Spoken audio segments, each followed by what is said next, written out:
I've been reading every single comment, every please cover this drama, every you're missing the best love story in K-drama history, every single request you left for me over the past few weeks. I heard you. All of it. So this video is longer than anything I've ever made, a lot longer, because instead of picking one or two, I decided to give you everything you asked for in one sitting. But stay with me till the end, because the last drama on this list is one that broke me in ways I still haven't fully recovered from, and I promise you it's going to spark the biggest conversation in the comments yet.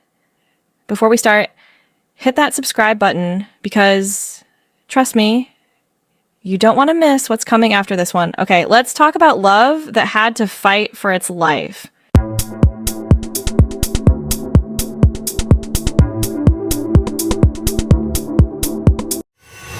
There's a moment early in Crash Landing on You where Yoon Se-ri, a South Korean heiress, is paragliding over the DMZ for what should have been a 5-minute joyride, and a freak gust of wind carries her straight into North Korean territory.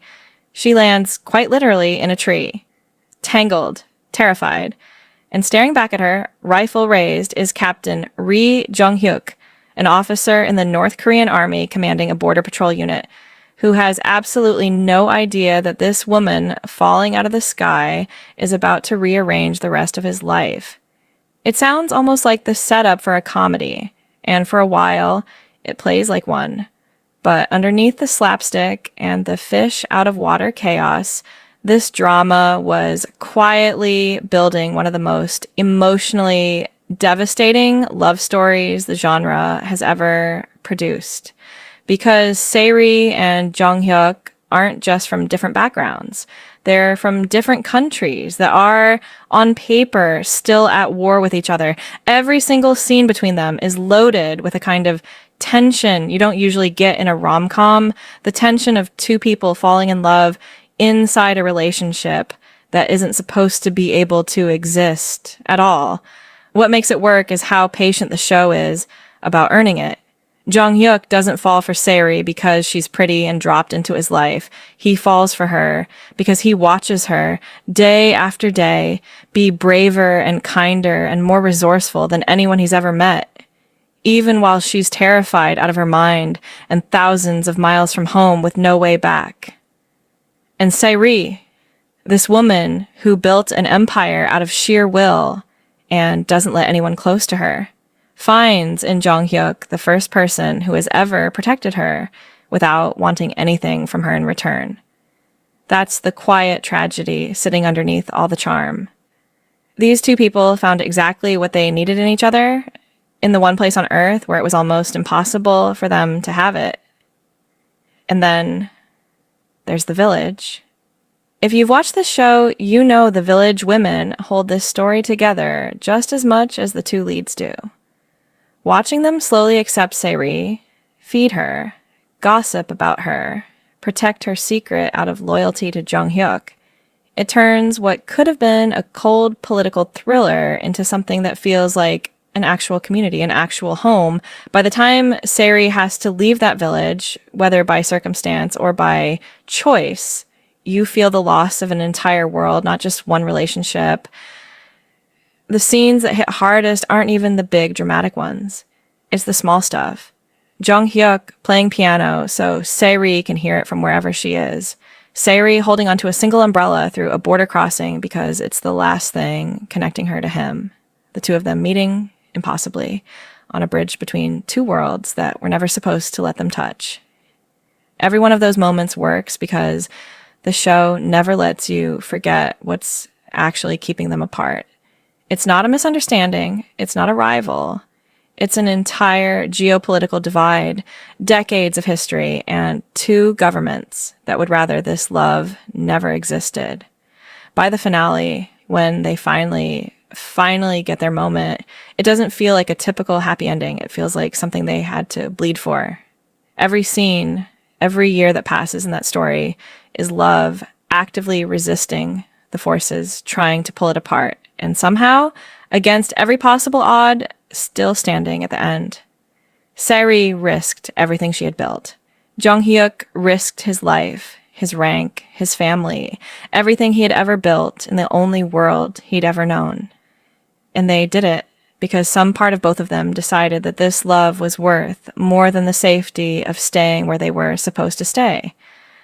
Let's talk about Jung Hyuk's brother for a second.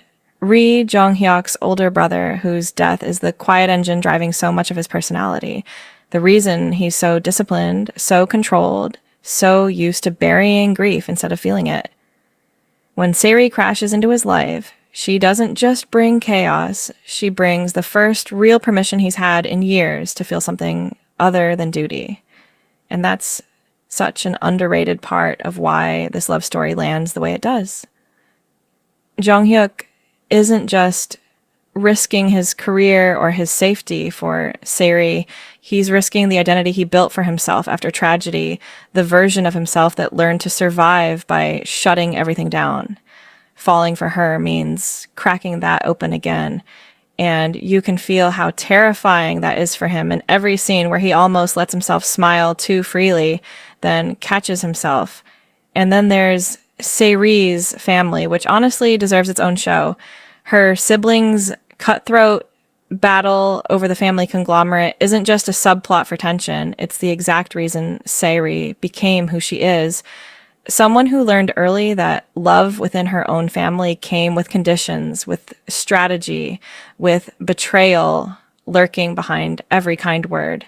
So when she experiences Jung Hyuk's unconditional loyalty, protecting her not because of what she can offer him, but simply because she's a person worth protecting, it recontextualizes everything she thought she knew about what love was supposed to feel like. For a woman who built billion-dollar businesses and never once felt safe inside her own family, safety becomes the single most romantic thing anyone has ever given her. The show is also remarkably clever about how it uses comedy to disarm you right before it breaks your heart. You'll be laughing at the absurdity of Se-ri teaching an entire North Korean village about skincare routines and expensive imported snacks, completely charmed by how ridiculous and warm it all feels. And then the show pulls the rug out from under you with a single quiet scene of Jung Hyuk staring at a photo of her, knowing that at any moment orders could come down that force him to choose between his duty and the woman he loves. That tonal whiplash isn't a flaw. It's the entire emotional strategy of the show, because it mirrors exactly what it must feel like to fall in love somewhere, this dangerous joy and dread existing in the same breath, constantly. It's also worth pausing on the sheer logistics of what this relationship demands from both of them. Every visit, every stolen conversation, every risk Jung Hyuk takes to check on Se-ri requires an elaborate, dangerous cover story, requires other people, the village women, his fellow soldiers, to put themselves at risk simply by staying quiet. Love here isn't a private, personal choice. It's a conspiracy an entire community has to maintain, and the show is smart enough to let us feel the weight of that collective risk. The way found family forms not out of convenience, but out of necessity, out of people deciding together that this love is worth protecting, even though none of them are the ones actually in it.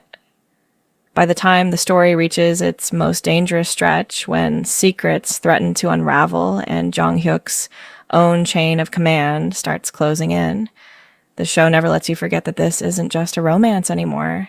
It's survival. Every choice either of them makes could cost the other their freedom or their life. And that's precisely why when they do get their fleeting moments of happiness, a shared meal, a quiet walk, a stolen night, they land with a weight most love stories never earn.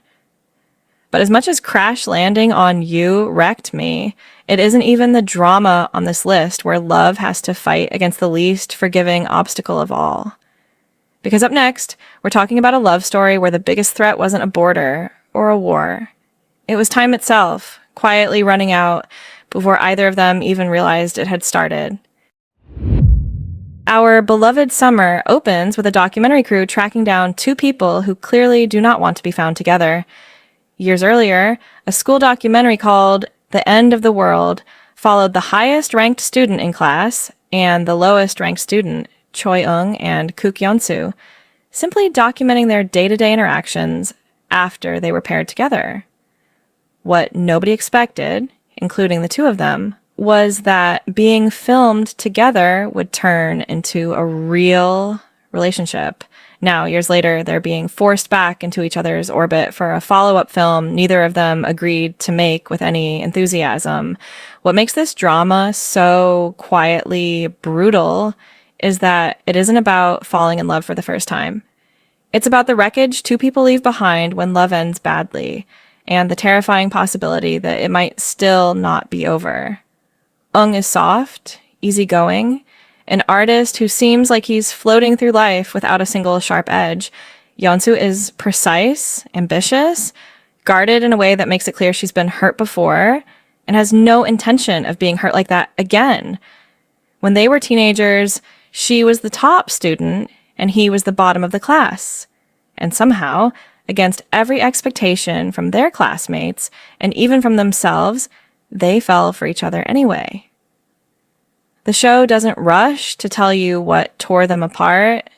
It lets you sit in the discomfort of two people who clearly still care about each other, pretending they don't, circling each other with a kind of exhausted, guarded tenderness that feels painfully real if you've ever had to be in a room with someone you used to love. And when the flashbacks finally do arrive, showing us their first relationship in full, it recontextualizes everything.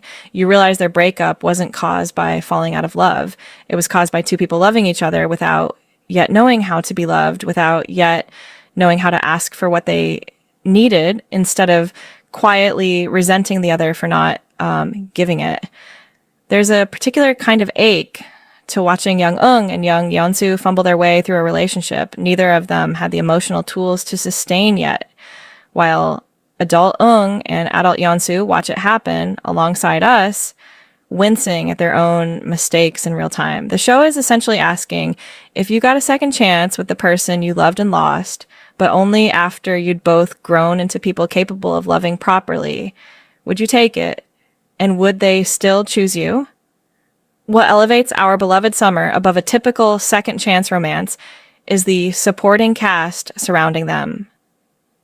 Kim Ji-eung, Eung's best friend who has quietly loved Yeonsu from a distance for years, could have been written as a simple rival, but instead becomes one of the most heartbreaking characters in the entire drama. A man who has to watch the two people he loves most in the world find their way back to each other, knowing his own feelings will likely never be reciprocated and choosing kindness anyway. It's a masterclass in how to write unrequited love without turning it into cruelty or bitterness. The documentary format itself becomes its own quiet metaphor. These two people's most vulnerable moment as teenagers was captured on camera and later became widely known through the documentary, without their full understanding of what that exposure would cost them. And now, as adults, they're being asked to relive it publicly, all over again, at the exact moment their feelings are resurfacing. It's love under surveillance, love that has to fight not just against old wounds, but against the pressure of being watched, judged, and packaged into a narrative neither of them chose for themselves. By the time Eung and Yeonsu finally, quietly, choose each other again, it doesn't come with fireworks.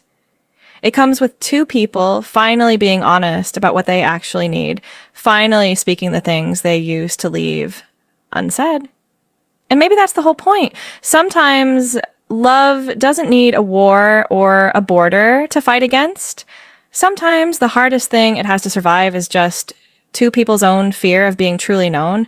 There's also something worth sitting with in how the show handles Yeon-su's mother and the quiet class tension that shaped so much of the original relationship between her and Eung.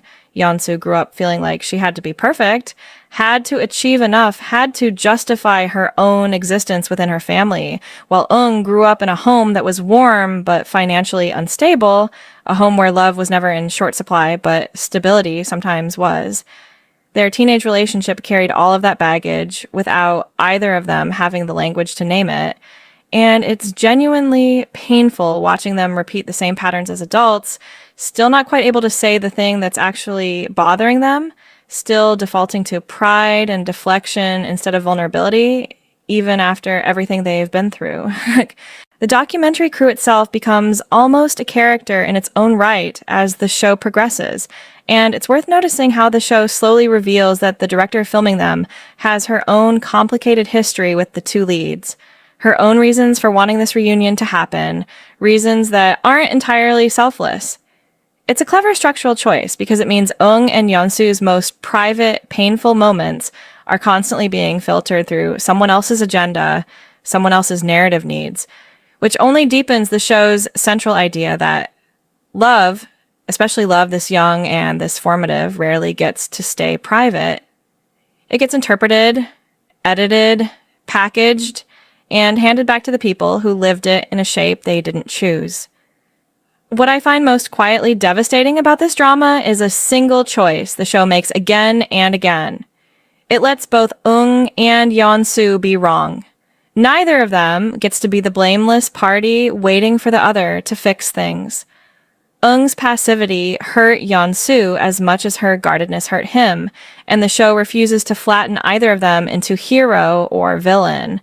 That kind of fairness is rare in this genre, and it's exactly what makes their eventual reconciliation feel like something they built together, rather than something one of them simply granted the other. There's also a lovely, understated running theme about art running through the show. Eung's paintings, the way he captures Yeonsu across years without her ever fully realizing how closely he's been watching, how much of her he's held onto, even during the years they weren't speaking. Art becomes the language he never quite manages in conversation, a way of saying everything he can't bring himself to say out loud. And when Yeonsu finally sees those paintings for what they are, an entire decade of unspoken devotion rendered in brushstrokes, it recontextualizes every guarded, standoffish moment he gave her in the present timeline. He was never indifferent. He simply never stopped, quietly, in his own way, loving her the whole time. Speaking of love having to survive silence, the next drama on this list takes that idea and turns it into something even harder to watch, because this time, the thing standing between two people isn't unspoken feelings. It's an entire ocean of grief that neither of them knows how to cross. One Spring Night doesn't announce itself with a dramatic hook. It opens quietly, almost too quietly, with Lee Jong-in, a soft-spoken librarian who has been in a long, comfortable, emotionally hollow relationship for years. The kind of relationship that looks stable from the outside, but has slowly become a cage neither person has the courage to open.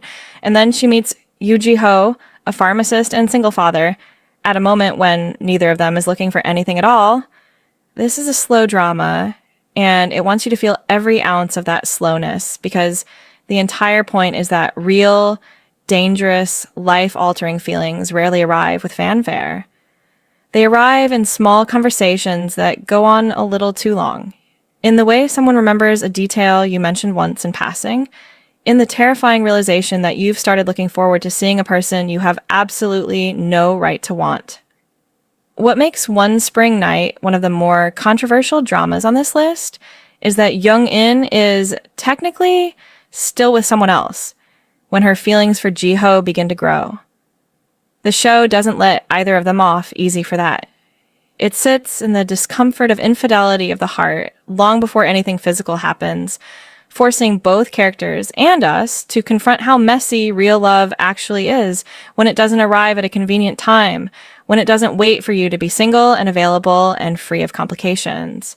Ji-ho is a single father raising a young son on his own, and the show never lets you forget the weight he's carrying just by existing in the world, the quiet judgment that colors every interaction he has, the exhaustion of raising a child alone in a society that isn't always kind to unmarried fathers.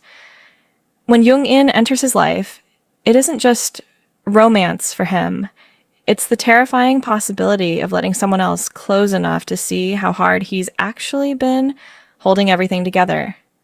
That fear runs underneath every single one of their scenes together, a low hum you can feel even when the dialogue is light. The show's greatest strength is its patience with silence. There are entire scenes where almost nothing is said out loud, and yet you understand exactly what both characters are feeling, because the direction, The pacing, the way the actors hold a look, a beat too long, does all the work.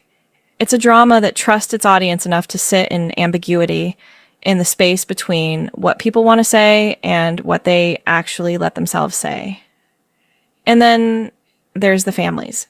Jung-in's family is loving but suffocating, deeply invested in her, staying in her existing relationship because it's stable, because it makes sense on paper, because they've already accepted her boyfriend as one of their own. Watching her try to explain feelings she barely understands herself to people who have already decided who she should end up with is one of the show's quiet sources of tension, the fight against family expectation and social stigma, just as much as the guilt of wanting something that isn't easy for anyone around her to accept. By the time Jung-in and Ji-ho finally admit what's been growing between them, it doesn't feel triumphant. It feels earned and a little sad because getting there meant hurting people who didn't deserve it, meant confronting years of grief that had nowhere else to go. This is a drama about love that has to fight against timing, against loyalty to people who came before, against the guilt of wanting something you know will cost someone else their happiness. It's messier than most love stories dare to be, and that's exactly why it lingers. One of the most quietly radical choices this show makes is refusing to give Jung-in's existing boyfriend Kwon Ki-seok an easy villain arc. He's not cruel. He's not neglectful in any obvious way. He's simply comfortable, predictable, a partner who has never once made Jung-in feel truly seen, but who also hasn't done anything overtly wrong enough to justify leaving him in the eyes of everyone around her. That's precisely what makes her situation so agonizing. It's so much easier to leave someone who's cruel to you than someone who's simply quietly not enough. The show forces you to sit with the uncomfortable truth that sometimes the hardest relationships to walk away from are the ones nobody would blame you for staying in. Ji-ho's son, Woon-woo, adds another layer of weight to everything Jung-in is considering. Falling for Ji-ho doesn't just mean choosing a man, it means potentially choosing an entire family structure already in motion. A child who has already lost one parent and doesn't need another adult drifting in and out of his life without full commitment. The show is careful and unhurried about how Jung-in builds her relationship with Eun-woo, never rushing her into an instant maternal role, letting that bond develop with the same patience it applies to everything else. It's one of the more quietly beautiful threads in the whole drama, watching a woman who isn't sure she's ready to be anyone's stepmother slowly, carefully become someone a grieving child can trust. There's also a haunting visual motif the show returns to again and again: empty streets at night, characters walking alone under streetlights, the kind of quiet urban loneliness that so many people recognize from their own lives without ever having a word for it. That loneliness is the real antagonist of this drama, more than any single character or circumstance. Jung-in and Ji-ho aren't just falling for each other, they're recognizing in each other an escape from an isolation they'd both quietly stopped expecting to ever be rescued from. It's also worth noting how the show handles the town gossip and social judgment swirling around Jung-in and Ji-ho once their relationship starts to become visible.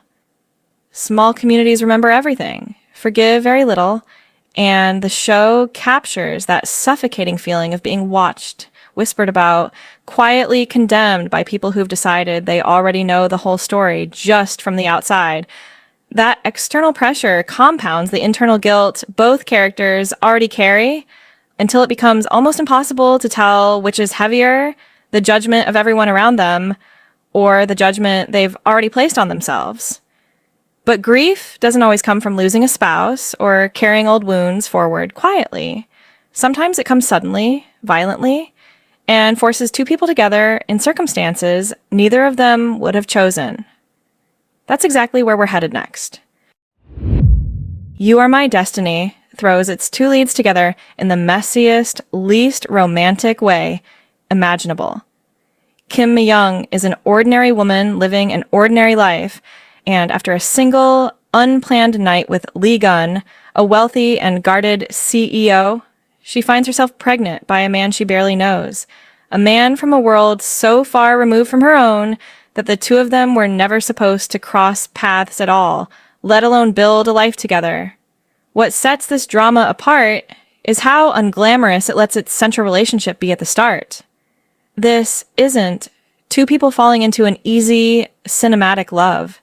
This is two near strangers forced into a marriage neither of them chose out of romance, thrown together by circumstance and by the weight of a decision that was made for them the moment Mi-young learned she was pregnant.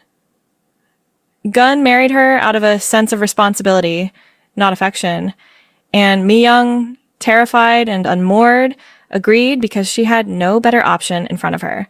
That's about as far from a fairy tale beginning as this genre gets. The obstacles here aren't external forces like a war or a border. They're the slow, grinding pressure of a marriage built on obligation rather than love, and in some ways that makes them harder to root against.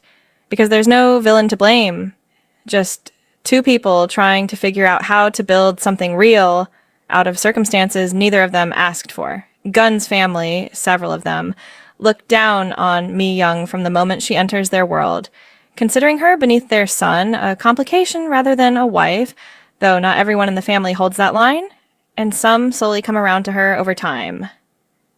Watching Mi-young try to hold her own dignity in a household that never wanted her there is where the show finds its emotional center. There's a raw, almost uncomfortable honesty to how the show handles the early stages of their marriage. These aren't characters who fall in love overnight just because the plot demands it. They misread each other constantly, wound each other through misunderstandings that could have been avoided if either of them had simply trusted the other enough to ask, and slowly, painstakingly, only managed to close the distance between them because they keep choosing to try again, day after day, even when it would be easier to give up. The show also doesn't shy away from showing how love can become tangled up with obligation and guilt, how doing the right thing for a child can feel indistinguishable from trapping yourself in a life you never wanted. Both Mi-young and Gun are, in their own ways, fighting against a version of their marriage that was decided for them before either of them had a say. Choosing to actually love each other rather than simply tolerating the arrangement they were forced into becomes a much harder and much more meaningful fight than either of them expected. What's easy to overlook in this drama is how much of the early conflict comes from Gun's family genuinely believing they're protecting him and their family name by trying to push Mi-young out of the picture entirely.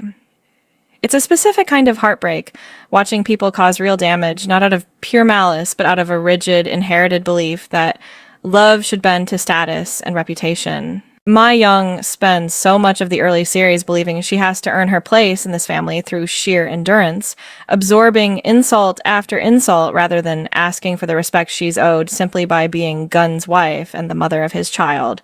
The show also does something interesting with its side characters, particularly the family members who represent the marriage Gun was always expected to have instead, arranged, appropriate, built entirely on status rather than feeling. Watching those expectations play out around Mi-young and Gun acts almost like a warning, a glimpse of what Gun's life could have looked like if duty had won out over the messy, inconvenient love actually growing between them. It raises the stakes of their story without ever needing a traditional villain, because the real threat was always going to be a comfortable, loveless life that looks fine on paper but never feels like home. There's a particular turning point late in the series when Gun finally, publicly, chooses Mi-young over his family's expectations, not through some grand declaration, but through a quiet, unmistakable act of standing beside her when it would have been easier and safer for his standing to let her go. That single choice reframes the entire show. The obstacle was never really the pregnancy or the arranged marriage or even his family's disapproval. It was whether Gun would ever stop treating this marriage as an obligation and start treating Mi-young as the person he actually wanted beside him. What lingers longest from this drama isn't any single dramatic confrontation. It's the accumulation of small moments where one of them chooses honesty over the easier lie, chooses staying over the easier exit. Those choices rarely get applauded in the moment the way a grand romantic gesture would, but they're exactly what real trust is built from. one small, unglamorous act of courage at a time, until a marriage that began as an obligation slowly, quietly becomes an actual home. If Mi-young and Gun had to fight their way from obligation into something real, our next drama takes that same idea of love forced into existence by circumstance and pushes it somewhere even more painful. Because this time, the thing threatening the people at its center isn't family disapproval at all. It's the terrifying realization that grief doesn't always announce itself before it arrives, and sometimes love has to be strong enough to hold two people together while both of them are quietly falling apart. Just Between Lovers begins with a tragedy the show never lets you forget. A building collapse that killed dozens of people, including the younger sister of Lee Kang-doo and the mother of Ha Moon-soo. They were both there that day. They both survived physically, while everyone around them tells them how lucky they are, and neither of them has been able to feel lucky since. This is, without question, the heaviest drama on this entire list. And I want to be honest with you about that up front because it doesn't try to soften what it's actually about. Kang-doo has spent years since the accident numbing himself, drifting from job to job, unable to hold on to ambition or connection, because some part of him decided he didn't deserve either. Moon-soo has built an entire life around suppressing what happened, throwing herself into her career, refusing to let anyone close enough to see how much she's still breaking underneath the surface. When they find each other, years later, it isn't romantic in any conventional sense. It's two people recognizing, almost instantly, a kind of pain in each other that no one else around them has been able to understand. There's a relief in that recognition, the relief of finally being seen by someone who isn't asking you to just move on already, who isn't uncomfortable with your grief, because they're carrying the exact same weight. What makes this show so devastating is how honestly it portrays survivors' guilt. Kang-doo believes, on some fundamental level, that he should have died instead of his sister. Moon-soo carries a similar weight about her mother, and the show never rushes them toward healing just because we, the audience, want them to feel better. It lets them stay stuck, lets them self-sabotage, lets them push away the very thing that might actually help them, because that's what grief this severe actually does to people. It doesn't follow a tidy 5-stage timeline. It loops, it regresses, it shows up uninvited at the worst possible moments. Their love story becomes less about romantic chemistry in the traditional sense and more about two people slowly, painstakingly, learning how to let someone witness their pain without flinching away from it. Every small moment of trust between them, every tiny step toward opening up feels earned in a way that almost hurts to watch because you understand exactly how much it's costing them to let their guard down, even slightly.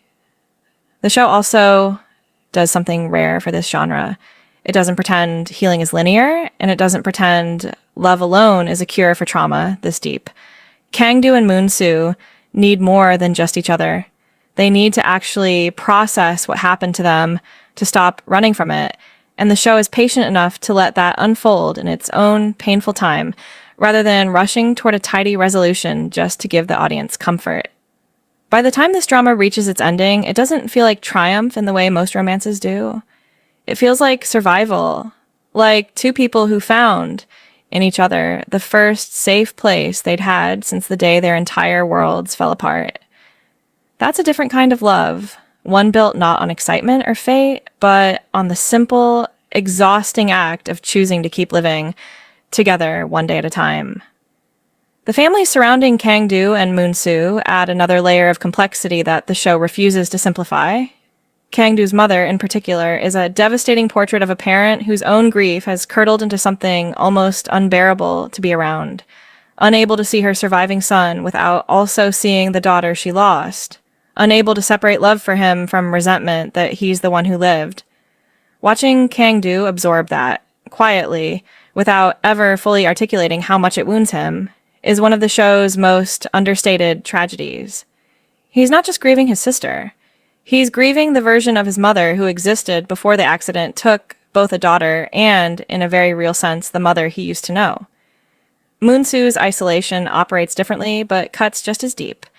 She's surrounded by colleagues who see her as competent, composed, entirely put together, completely unaware of how much energy she spends every single day just holding herself upright.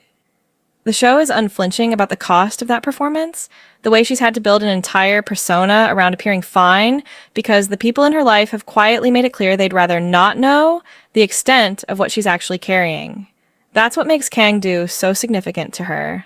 Not romantic sparks in the traditional sense, but the sheer relief of being around someone she doesn't have to perform for. There's a particular scene, one of the drama's most memorable, where Kang-do and Moon-soo simply sit together in silence after a memorial for the victims, neither of them trying to comfort the other with words, both of them simply present, absorbing the same unbearable anniversary together. It's a masterclass in restraint, in trusting an audience to feel the weight of a moment without a single line of dialogue explaining it, and it's exactly the kind of scene that defines why this drama, more than almost any other on this list, treats grief with the seriousness and patience it actually deserves. The show's title itself, that quiet phrase, just between lovers, takes on a different meaning by the end. Not romantic secrecy in the traditional sense, but the idea that there are some griefs so specific, so total, that only another person who lived through the exact same devastation can ever fully understand them. That's ultimately what Kang-do and Moon-soo build together. Not a love story in the conventional sense, but a shared language of survival that no one else in their lives could ever have offered them. If you thought that was as heavy as this list gets, brace yourself, because the next drama takes trauma and turns it into something even more layered, wrapping it inside a love story where healing has to happen for both people at the exact same time, or it doesn't happen at all.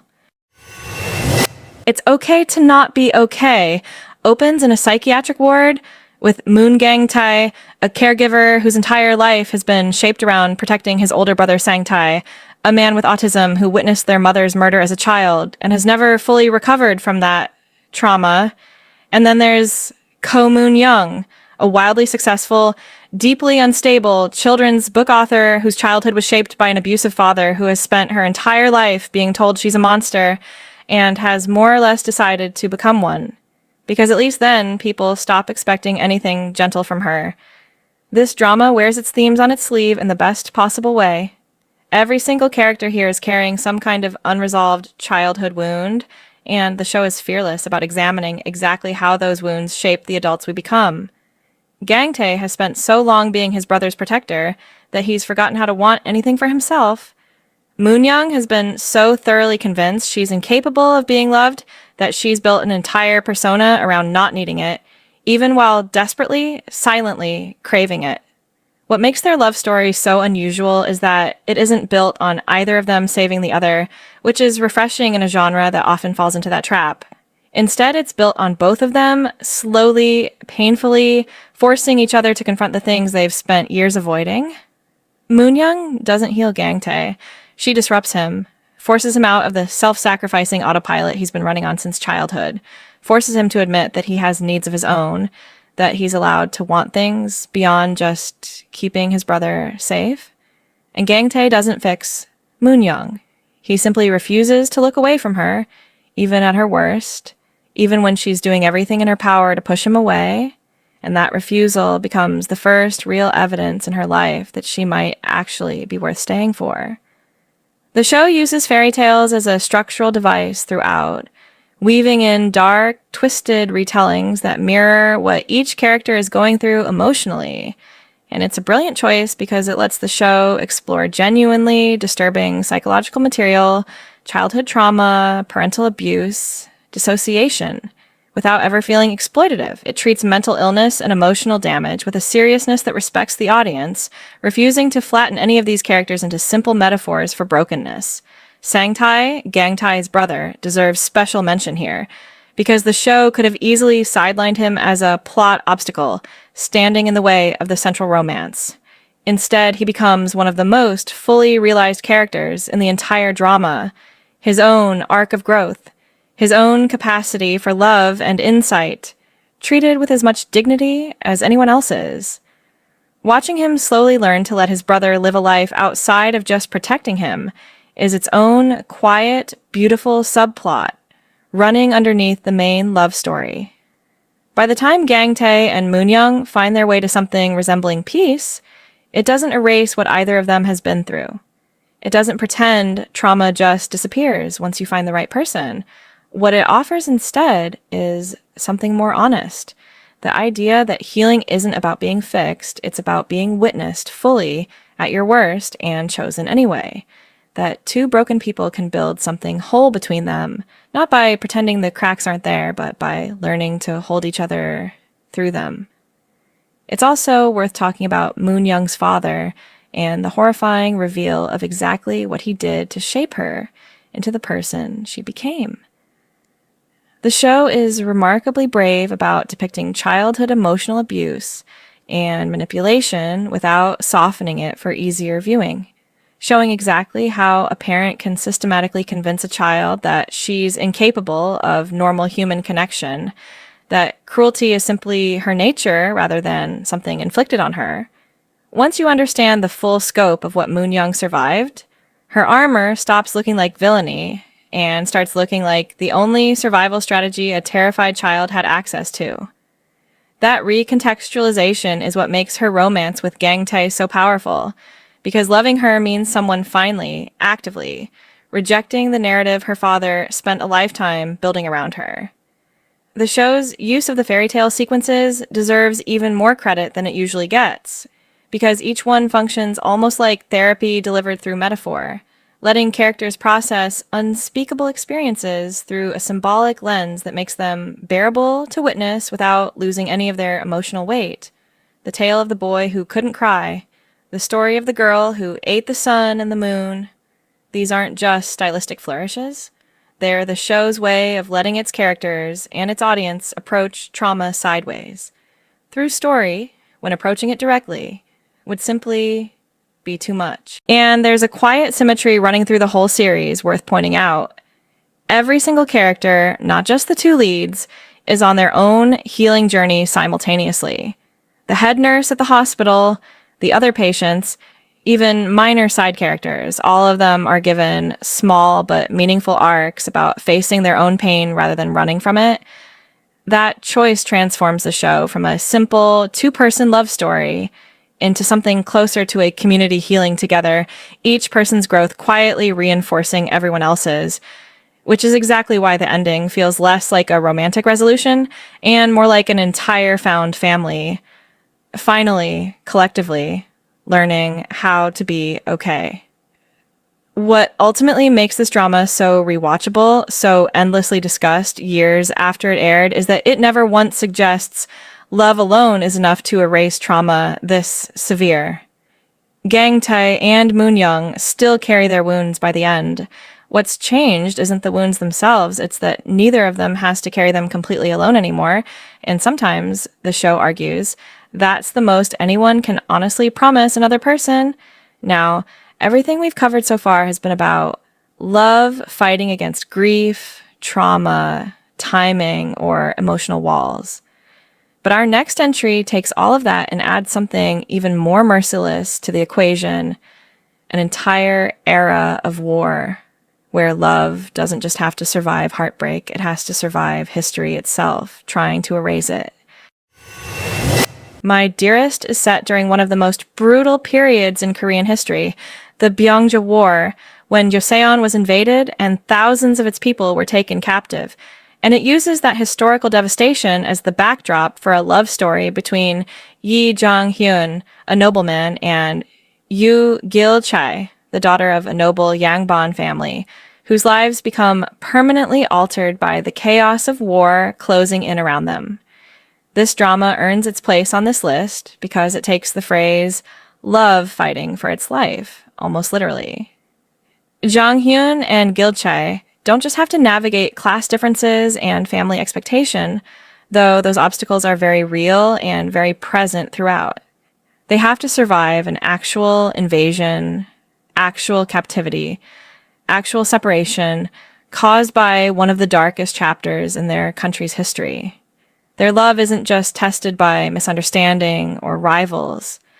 It's tested by the possibility that one or both of them might not survive the war at all. What makes the show so gutting is how unflinching it is about the realities of that period, particularly for women. Gilche's story after captivity touches on the very real historical stigma faced by women who were taken during the war and later returned, a stigma so brutal that many families refused to take their daughters back, considering them shamed regardless of what had actually happened to them. The show doesn't shy away from this, and it uses Jang Hyun's unwavering loyalty to Gilchae, his refusal to see her as anything other than the woman he loves, as a quiet but powerful rebuke of that era's cruelty. Their love story unfolds slowly, built through chance encounters that gradually deepen amid the turmoil of war closing in around them. And it's genuinely compelling to watch it evolve from wary distance into something real, something neither of them expected, but both eventually can't imagine living without. Jang Hyun, in particular, undergoes one of the most satisfying transformations in the drama, moving from a man shaped entirely by duty and status into someone willing to burn all of that down for the woman he loves, regardless of what it costs his reputation or his standing. The war itself is filmed with a brutal, unglamorous honesty. This isn't a drama that romanticizes conflict for the sake of spectacle. It shows the terror, the displacement, the way ordinary people's entire lives get rearranged or destroyed by forces completely outside their control. And it's against that backdrop that Jang Hyun and Gilche's love becomes almost an act of defiance, a refusal to let history's cruelty be the final word on what they're allowed to feel for each other. There's something deeply moving about watching two people in the middle of one of the most devastating periods imaginable still choose to fight for softness, for connection, for each other, when everything around them is telling them survival alone should be enough to hope for. My Dearest argues, quietly but powerfully, that love isn't a luxury reserved for peaceful times. It's often the very thing that gives people a reason to survive the worst of times at all. By the end, whatever comes of Jang Hyun and Gilchae, their story stands as one of the most historically grounded, emotionally devastating love stories on this entire list. Proof that even against the backdrop of war and displacement and centuries-old prejudice, love can still find a way to root itself and refuse to let go. One of the most quietly powerful aspects of this drama is how it handles Jang Hyun's evolving relationship with his own guarded, cynical worldview. He begins the show as a mysterious, distant man who keeps his guard up against conventional expectations, someone who has learned to hold the world at arm's length, rather than someone invested in the class distinctions and rules that would ordinarily make a match with Gilchae unthinkable in any lasting way. Watching that distance erode scene by scene as he witnesses her intelligence, her resilience, and eventually her suffering firsthand gives his eventual devotion to her a weight that feels genuinely earned rather than simply assumed by the plot. He doesn't just fall in love with her. He has to systematically let go of the guarded cynicism he built his entire identity around just to let her in. The show also gives real, careful attention to the women surrounding Gilchae, particularly the other women taken captive alongside her, refusing to treat their suffering as background texture for the central romance. Their individual stories, their individual survival, their individual reckonings with a society ready to shame them regardless of what was done to them, are treated with a dignity that elevates the entire drama beyond a simple period romance. It becomes, in these moments, something closer to a historical reckoning, forcing its audience to sit with a genuinely uncomfortable chapter of history rather than using it merely as scenery for two attractive leads to fall in love against. There's a scene late in the story where Jang Hyun is given every opportunity, every social permission to quietly set Gilchae aside, to let her fade from his life the way society expects, and instead chooses, publicly and unmistakably, to stand beside her. It's a small act by modern standards, but in the context the show has so carefully built, it plays like the single most romantic gesture imaginable, precisely because of how much it costs him and how little it costs her in return.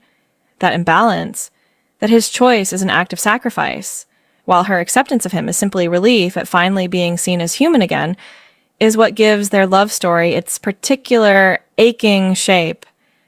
What makes the story resonate even now, centuries removed from the actual events it depicts, is how familiar its central conflict still feels. Love having to prove itself against the judgment of a society that has already decided someone's worth based on circumstances entirely outside their control isn't a uniquely historical problem. It's one that echoes in different forms all the way to the present, which is exactly why Jang Hyun's refusal to let history's cruelty dictate his own heart still feels so quietly radical, even today.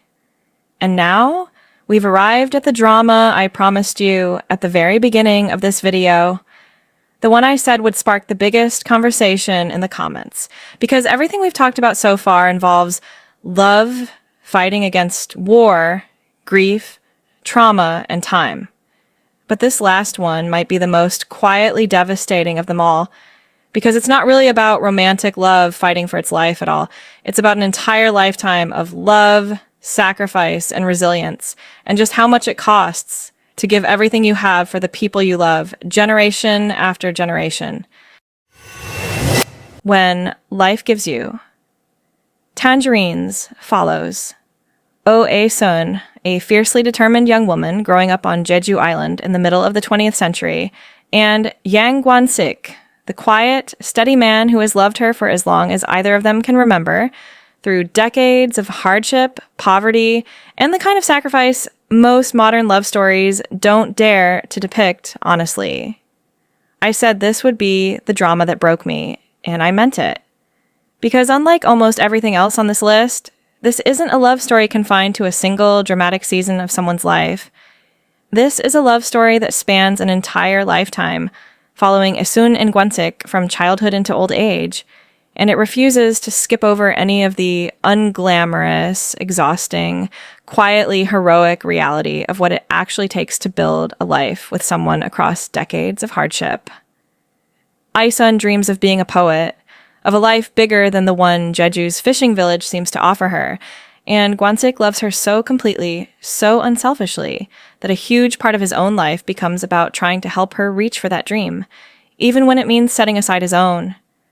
That kind of quiet, unglamorous devotion, the kind that shows up not in grand declarations, but in decades of small sacrifices, is what makes this drama's love story so different from almost everything else we've talked about today. The show doesn't romanticize poverty or hardship. It shows, in devastating detail, what it actually costs two people to survive it together, the backbreaking labor, the years lost to just trying to keep a family fed and safe, the dreams quietly shelved because survival had to come first. And it shows how love, real love, the kind that lasts an entire lifetime, isn't about grand gestures at all. It's about showing up over and over again for someone, even when showing up costs you everything you once wanted for yourself.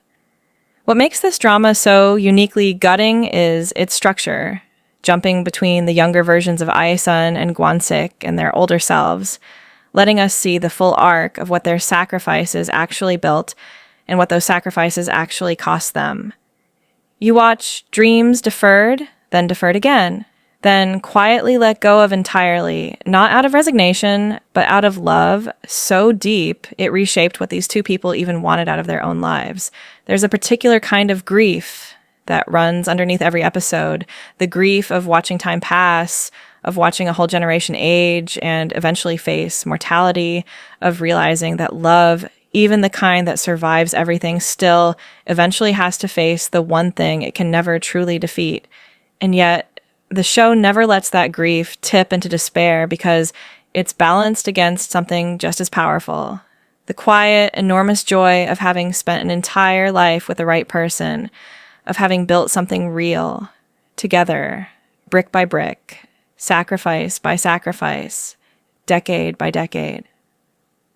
This drama argues something that none of the others on this list quite dare to say outright, that the truest test of love isn't surviving a single dramatic obstacle, a war, a tragedy, a forbidden circumstance.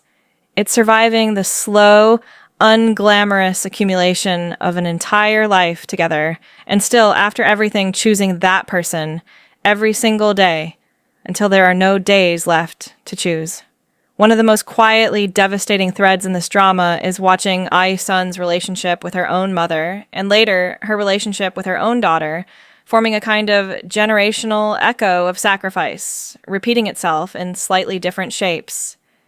Every generation in this story believes, at least at first, that they'll do things differently, that they'll protect their children from the hardships they endured, and every generation discovers that some amount of sacrifice simply cannot be avoided, only redistributed, only chosen a little more deliberately than it was chosen for them. Watching Ai-sun slowly become the kind of mother she once needed, while still carrying the wounds of the mother she actually had, is some of the richest, most quietly devastating material in the entire show. Gwansik's own arc deserves just as much attention as Ai-sun's, because the show refuses to let his devotion collapse into simple selflessness without cost.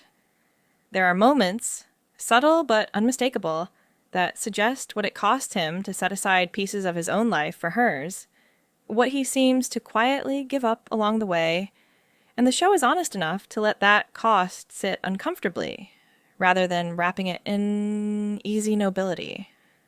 Real love, the show seems to argue, isn't sacrifice that feels good and painless. It's sacrifice you make anyway, fully aware of what it's taking from you, because the alternative, a life without this particular person in it, is simply unthinkable. The final stretch of episodes, where we see Ai-sun and Gwansik in old age, looking back over the full span of everything they built and everything they lost along the way, is some of the most emotionally overwhelming television this genre has ever produced. There's a specific kind of grief in watching characters you followed since childhood confront the reality of their own mortality, of time finally closing in on a love story that has survived everything else the world could throw at it. And yet, even there, even facing the one obstacle love genuinely cannot outrun forever, the show finds room for gratitude rather than despair, for the quiet, overwhelming privilege of having gotten to spend an entire lifetime with the person who chose you back every single day, for as long as there were days left to choose. There's a reason this drama became such a fast, overwhelming phenomenon the moment it released. Why timelines and comment sections filled up with people saying it reminded them of their own parents, their own grandparents, people who never got flowers or grand declarations, but who spent entire lifetimes proving their love through sheer, unglamorous persistence. This show holds up a mirror to a kind of love most of us have actually witnessed in our own families, and reminds us just how extraordinary that ordinary, everyday devotion really was all along. It's worth sitting for a moment on how the show treats the physical setting itself, because Jeju Island isn't just scenery here. It functions almost like a third character in the story. The rhythms of a fishing and farming community, the specific hardships tied to that particular land and that particular sea, shape every single choice Ai-sun and Gwansik make in ways that would be completely different if this same love story had unfolded in a city. There's something in the show's patient attention to the weather, the harvests, the seasonal labor, that grounds even its most emotional moments in a very real, very physical sense of place. And that groundedness is part of why the sacrifices these characters make never feel abstract or sentimental. You can see exactly what the land demands of them, and exactly what loving each other costs them in that specific context. The show is also unusually generous toward its side characters, refusing to treat anyone in this community as mere background texture for the central romance. Neighbors, siblings, rivals, even people who wrong Ai-sun and Gwansik at various points are given enough interior life that you understand the pressures shaping their own choices, even when you don't forgive them for the harm those choices cause. That generosity extends the show's central theme outward, suggesting that everyone in this community is, in their own way, negotiating the same brutal arithmetic of survival and sacrifice, just with different outcomes and different costs. And there's something particularly moving in how the show handles the passage of actual historical time across Aesun and Gwansik's lives, letting the changing backdrop of Korea itself, the shifting politics, the slow arrival of modernity into this small island community, quietly reshape what's even possible for their children in ways that weren't possible for them. Watching the next generation inherit both the sacrifices their parents made and a slightly wider set of options because of those sacrifices is one of the most quietly hopeful threads running underneath all the grief and hardship. The sacrifice, the show suggests, wasn't wasted. It bought room for the people who came after to want things a little more freely than Aesun and Gwansik ever safely could. If you've made it this far with me, I don't think I need to tell you why this one stayed with me the way it did. Every single drama on this list showed love fighting against something enormous: war, grief, timing, trauma, family. But when life gives you tangerines showed me that the biggest fight of all might just be time itself, and the quiet, everyday courage it takes to keep choosing someone over and over for as long as you're both still here. So that's 8 love stories, 8 different kinds of impossible odds, and 8 reminders that real love was never supposed to be easy. It was supposed to be worth fighting for. I want to know which one hit you hardest. Drop it in the comments. Tell me which couple you're still thinking about. And if you disagree with where I ranked something, I genuinely want to hear it, because that's exactly what this channel is here for. Before I go, I just want to say something real for a second.